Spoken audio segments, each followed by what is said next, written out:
قدين زينتك يا دف قلبي إنكمكو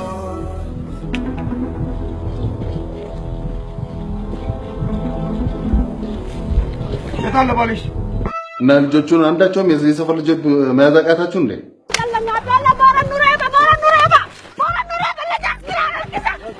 ወጣሉ ብሎ አመልጣሉ ብሎ የመኮሮን ደግሞ መግደል አለበት ቁም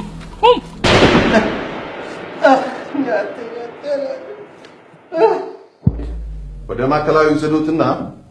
እንደምናደርገው ብዙ ምስጥሮች ስላሉ ግደሉት ስበር ይበር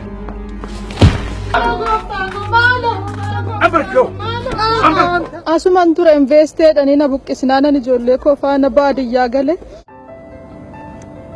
Abdi Oye akkan hedduu si jaaladhu beektamti maalan sin jaaladhu sin jee Abdi ko baay'ee si jaaladha Unallee si jaaladhu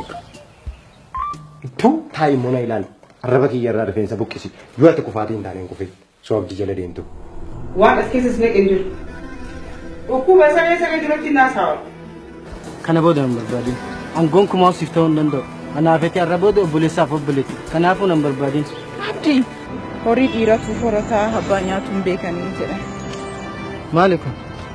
waraqaa waamichaati sanbata dhuftu kana qubeellaan hidhadha abdiin jireenyaa Haadhimaa kooti jiruu kan koo balleessitee ofii keetii jira maalo maalo si godhe waaqayyo maalo buukoo dheeressa Filmi afaan Oromoo Sibirii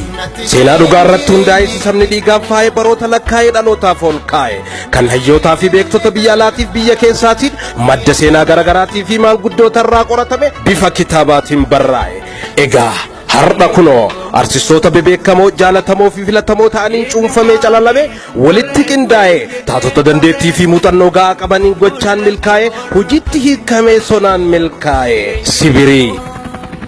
kamtu kam galateessa baruma baraan dararaa isaa har'aaf kaleessa dhufaaf dabraan gidiraa irree angoo gabroomsa gaagaamuuf gaadiyamuun shira siyaasaa hawaasaa kan nu dhandhamsiise hadhaa hiree baqaaf godaansaa ongee fi gadaddoo guduunfaa gadaamessaa ulfarratti boko kaciniisuu dhabe ogeessa cabarratti buqqaa miidhama lafee keessa madaarratti madaa dirmamuu laalessaa Sibirii kanaafu irraafatamee hafuu hin qabu yoomillee hin fayyine hangarraa qonyanyaan madaa kulkulee hambaa seenaa durii kan sabni dhiigaan kuule goonni lubbuun du'ee dabrulee seenaan isaa hin du'u yoomillee seenaa fi sabni Oromoo akka rabbiitiin malee akka gochaa diinaatiif lafarraa badee oole kana baruuf ammallee takkaan agarra waan akkas tole filmii Siribii jedhuuf qabsoo qeerroo malee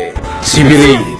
filmii kana kan adda isa taasisu tokko artistoota Oromoo hedduu keessaa muraasa kan jechoota gaggabaabaan ibsuu danda'an ergaa guddaa kan filmii afaan Oromoo diraamaa fi taphoota gaggabaaboo hojjechuun saba biratti beekamtii fi fudhatama qaban biyyoota akka Awurooppaa fi Ameerikaa irraa qaamaan argamanii irratti hirmaataniiru lama yeroo jalqabaatiif kallattii hundaan daangaa Oromiyaa gama ce'ee gosoota Oromoo himatuu fi loqoda afaan Oromoo dubbatu keessaa kan akka Keenyaa Taanzaaniyaa Somaaliyaa Ugaandaa fi kan kana fakkaatan keessatti argamu sadi artistoota lammiilee biyya biroo kanneen filmii afaan Ingiliishii afaan Kiswahilii hojjechuun beekaman filmicha kana keessatti qooda addaa nuuf laatan gumaacha guddaa maal kana qofa dabalataanis seenaan ifnee mul'achuuf hunduu bakkuma jirru dursa sabaaf laachuun ga'ee olaanaa taphachuu gatiin qabu jiraachuu dhugnee qofa nyaachuun dandeenyu seenaa galmeessinee dhala dhufuuf dhiisuun lubbuu qaalii kenninee lammii kenna boonsu dadhabnu seenaa galmaa'ee qorannee barreessuun kunuunsuu fi tiksuun saba biraan geessu